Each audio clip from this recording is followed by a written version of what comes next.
está chegando aqui.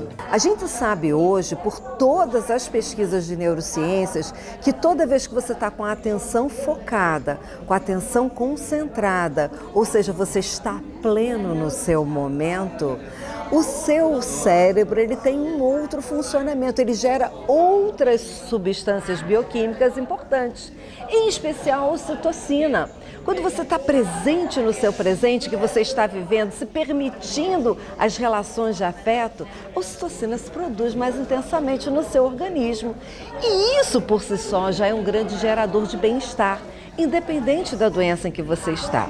Hoje a gente sabe que uma pessoa que ela está numa obesidade, ou que ela está numa anorexia, ou ela está numa ansiedade, ou numa síndrome do pânico, ela tem muito mais produção de adrenalina, de cortisol. Então a gente tem toda uma manutenção da doença feito pelo nosso próprio cérebro.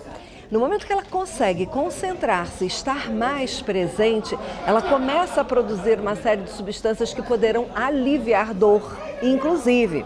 E acho que uma coisa bastante relevante é você poder trabalhar o autoconhecimento.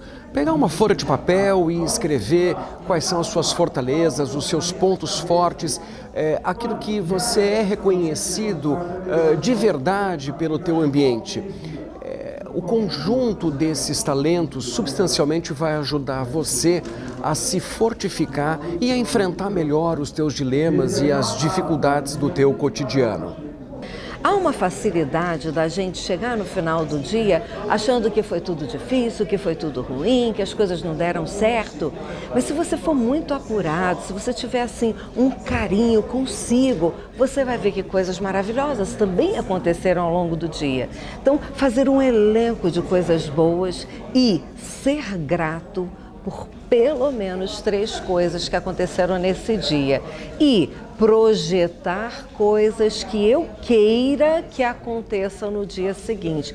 Então é como se você fosse vivendo um dia de cada vez, no seu tempo, na sua forma, na sua maneira e ao mesmo tempo com uma positividade, com uma visão de saúde, de vida, de alegria, de bem-estar. Poucas pessoas não sabem o que deve comer, poucas pessoas não sabem que gordura não é bom para a saúde, poucas pessoas não sabem que beber líquido é importante, beber água é importante, poucas pessoas não sabem que dormir é importante. Todo mundo sabe disso, a maioria das pessoas sabe disso. Saber é uma coisa, se conscientizar, né, se envolver e colocar isso como prática na sua vida é muito diferente. E aí é uma tarefa muito árdua, principalmente para quem mexe com saúde, né? Essa insistência no tema que às vezes você pensa, puxa, já falam tanto sobre isso, mas precisa se falar sim.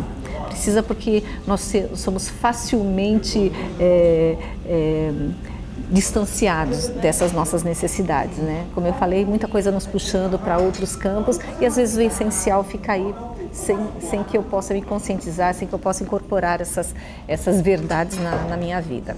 Existem depressões endógenas, em que a pessoa para de produzir mesmo as boazinas, né, as serotoninas, ela para de produzir as boazinas, ela entra num processo de depressão. Essas pessoas deprimidas, elas muitas vezes acabam só tomando medicação. Só a medicação ela não é suficiente para alterar o que gerou o estado depressivo. Ele vai dar uma condição fisiológica à pessoa de poder se restaurar. Mas se ela não ataca as causas emocionais, as causas comportamentais, as dores, as mágoas, os ressentimentos que ela viveu e que trouxeram a ela uma sensação de abandono, dor, pesar, revolta, ela vai permanecer. Eu penso sinceramente que a gente tem que caminhar mais junto, a medicina e a psicologia. Então, é uma associação de esforços para lidar com a depressão, que hoje é eu diria quase que, se a gente pudesse fazer um paralelo, é quase que uma epidemia na nossa sociedade. Uma das coisas mais importantes numa relação entre pessoas é estabelecer uma ordem de confiança. Confiança não se adquire de um dia para a noite. Você precisa exercitar pequenas conversas, pequenos hábitos de trocar ideias, experiências e visões, respeitando sempre a visão do outro, criando um sentimento de empatia. A partir daí, a confiança entre as pessoas vai aparecer, vai se solidificar e ela verdadeiramente vai ajudar a equacionar dilemas enfrentados pelas equipes que acabam tendo entre seus participantes uma dificuldade de comunicação e de confiança e de empatia e respeito pelo outro. O Facebook, ele até por uma questão de algoritmos, ele vai associando você com pessoas que têm semelhanças. Então, se eu falo sobre um chocolate, e aí todo mundo que comeu esse chocolate começa a se aproximar. Se eu odeio esse chocolate, todas as pessoas que odeiam também começam a se aproximar. Eu fico reclusa numa visão de que chocolate tal é ruim. E isso para tudo. Posicionamento político tal é bom. Relacionamento desse tipo não deve. Então, acaba que a gente fica com bolhas. Isso hoje a gente sabe, né? Facebook e outras mídias sociais, bolhas do mesmo. E aí eu não diversifico, eu não vejo opiniões diferentes, posicionamentos contrários. Se eu estou na hipocondria, por exemplo, em que tudo é dor, é mágoa, é sofrimento, é infortúnio, eu só vou encontrar pessoas que reforçam minha hipocondria, ou a minha dor, a minha mágoa, meu ressentimento. E ficamos naquela bolha para sempre. Então a gente conseguir ter, não é sair das mídias, mas é a gente conseguir ter outros relacionamentos offline. A gente encontrar pessoas que também pensam diferente, a diversidade pode nos enriquecer muito. Sabe que tem uma pesquisa, aliás, várias pesquisas que falam sobre medo das pessoas, o medo que elas têm, o medo que as aflige, fantasmas que nós temos na nossa vida. E por incrível que pareça, o maior medo que aparece nessas pesquisas é o medo de falar em público, medo de se comunicar com outras pessoas. Então é incrível, né? Porque as pessoas têm mais medo de falar em público do que de morrer. Então parece uma coisa surreal, mas é verdade, as pessoas têm muita dificuldade, porque muitas vezes nós queremos transmitir uma mensagem, nós queremos passar uma emoção, nós queremos passar as nossas ideias e não conseguimos efetivar essa comunicação, tanto verbalmente quanto por meio do nosso corpo. Então, isso causa constrangimento, isso causa fantasmas e é uma forma de você se excluir, né, do universo, né, de se excluir das rodas de amigos. Então, isso afeta de verdade a saúde psicológica das pessoas.